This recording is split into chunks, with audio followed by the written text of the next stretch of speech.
Welcome to another less than 10 character guide where we cover all the necessary information in less than 10 minutes. We'll go over all the skills, weapons, artifact builds, and brief team ideas without wasting any of your time. If at any moment you feel like we're going too fast, remember to hit that pause button and take it all in. After all, there's a pause button for a reason. My name is Balthier and I'll be your guide. Now let's get into Mualani in less than 10.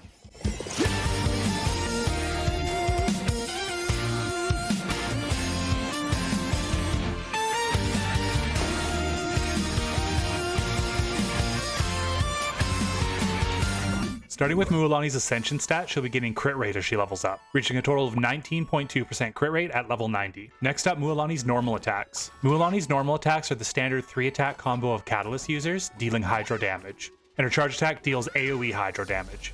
The animations being Mualani throwing pufferfish around is a nice touch. Moving on to the meat of Mualani's kit is her elemental skill, Surfshark Wavebreaker.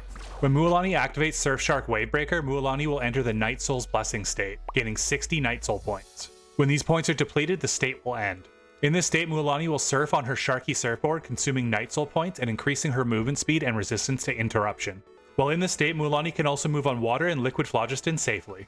All of Mualani's normal attacks will be converted into Sharky's Bite, which will deal Night Soul aligned hydro damage scaling with max HP. Sharky's Bite is considered normal attack damage but does not scale with normal attack talent. Furthermore, Sharky's Bite can also be used in the air. Using her Sharky surfboard, Mualani can smash into enemy targets, marking them as prey, and will gain 1 stack of wave momentum up to 3 stacks. She can gain 1 stack every 0.7 seconds per target, meaning if you hit 3 targets, you get full stacks immediately. Each stack increases the damage of Sharky's Bite. And once you have all 3 stacks, Sharky's Bite will become Sharky Surging Bite, increasing the damage even more. Sharky Surging Bite also gap closes on the enemy, meaning you don't need to be right beside them to hit them. Sharky Surging Bite will remove all stacks of wave momentum, so you'll have to gain them again. However, the damage is so high with long intervals, making her perfect for forward vape teams. When Sharky Surging Bite hits a target marked as prey, it will fire little shark missiles at up to 5 other marked targets, removing all marks of prey. These missiles will deal damage equal to the Surging Bite that triggered them, however the damage will be reduced based on how many additional targets there are. At most, it will be reduced to 72% of the original damage at 3 additional targets. Next, we have Mualani's Elemental Burst, Boom Shakalaka. This is your typical nuke damage ability. When activating Boom Shakalaka, Mualani will fire a giant shark missile that will heat seek on enemies nearby, dealing massive Night Soul aligned AoE hydro damage, scaling off of max HP as well. This ability is a little inconsistent sometimes as it depends on what is in the way and how far the target is before it deals damage. If it collides with terrain, it will blow up, dealing no damage unfortunately. Then we have Mualani's A1 passive, Heat-Resistant Freshwater Floater. When you land a Sharky Surging Bite, it will spawn a pufferfish that will swim towards you. If you collide with it, you will recharge 20 Night Soul points, allowing you to stay in Night Soul's Blessing longer. Only 2 pufferfish per activation of Surfshark Wavebreaker can be spawned, however. Meaning, not counting your phlogiston meter, you can perform 3 fully stacked Surging Bites per elemental skill. Lastly, we have Mualani's A2 passive, Natlan's Greatest Guide. When a teammate triggers Night Soul Burst, you gain 1 stack of Wave Chaser's exploits with a duration of 20 seconds. Each stack will increase the damage of Boom Shakalaka by 15% of Mualani's max HP, and she can have 3 maximum stacks totaling 45% max HP as extra damage. This passive sounds really good, but treat it as an overall bonus. Since the way Night Soul Burst works, you basically have to have 3 Natlan characters and trigger Night Soul Burst on cooldown, then within 2 seconds activate Boom Shakalaka to get full stacks of this.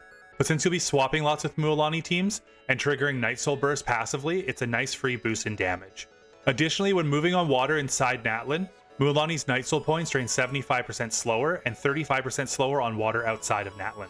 Not only that, in Natlan, when switching to Mualani from a character sprinting, swimming, or getting knocked back, Mualani will activate Night Soul Transmission, where she swaps in with Night Soul's Blessing up and 40 Night Soul points. While in Night Soul Transmission, you can activate your elemental skill to do a little trick and gain 60 more Night Soul points. However, you can only trigger Night Soul Transmission every 10 seconds. As for talent priority, you definitely want to prioritize Skilled and Burst, as your skill does a ton of damage at full stacks, and you should be consistently vaporizing them. Then for Mualani's normal attacks, you can ignore them entirely. Now that we know how Mualani works, let's move on to the best options for weapons and artifacts.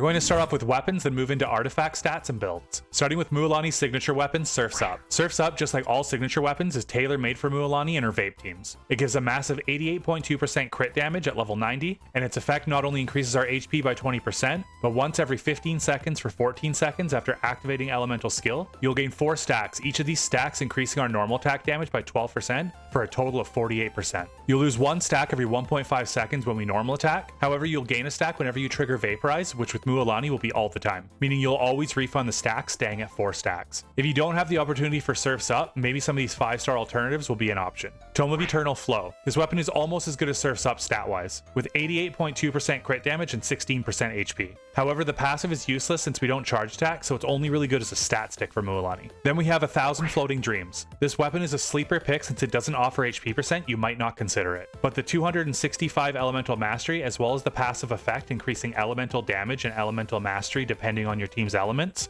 will be a huge benefit in a Vaporized team, making this a solid pick as well. Moving on into 4-star options, you're in luck depending on when you watch this. Both 4-star options are free, but one is through an event and the other is craftable. Starting with the craftable Ring of GlitchxCity. This weapon offers 41.3% HP and will increase the damage of normal attacks for every 1000 HP you have at a total of 16% increase, needing about 27,000 HP for max benefit. Then lastly, we have the Ashgraven Drinking Horn. This weapon is free with all of its Ascension material through the Traces of Artistry event. It's a great option as it gives you 41.3% HP as well, and its effect deals AoE damage equal to 40% of your max HP every 15 seconds when hitting an enemy. Now as for artifacts and stats, Mualani will want HP percent Sands, Hydro damage Goblet, and crit damage Crown. While trying to get the right stats, HP percent will do in any slot. For sets, we're going to want the new Obsidian Codex set, which is why we don't really want a crit rate crown, as this set when consuming a Night Soul point will give the user 40% crit rate, making it a must-have. The 4-piece Heart of Depths is a good option until you farm a good set. Substats, you'll want HP percent, Elemental Mastery, and crit stats. Now let's check out some quick team ideas for Mualani.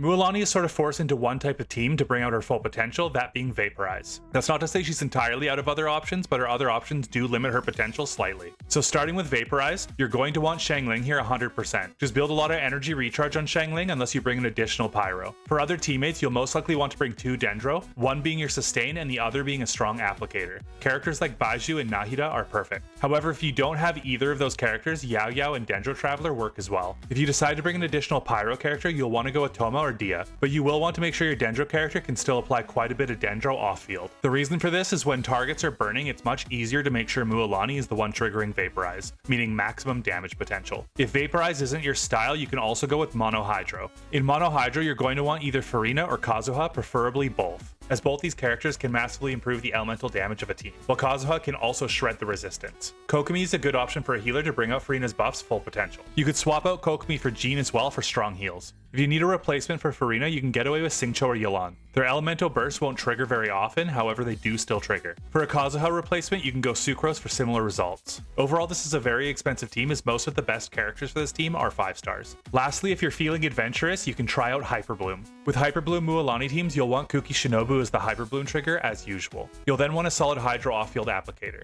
As it stands, Farina is the best option without dipping too much into healers. Then you'll want one strong Dendro applicator. Dendro Traveler is a good option, but it's more preferable that you have Nahida in this situation. As you can see, a lot of Mualani's team options start to get quite expensive, so it's best to stick with Vaporize. However, these are just a few ideas, so feel free to try out different characters and come up with your own ideas using this as a guideline. That being said, that was everything you need to know about Mualani in less than 10.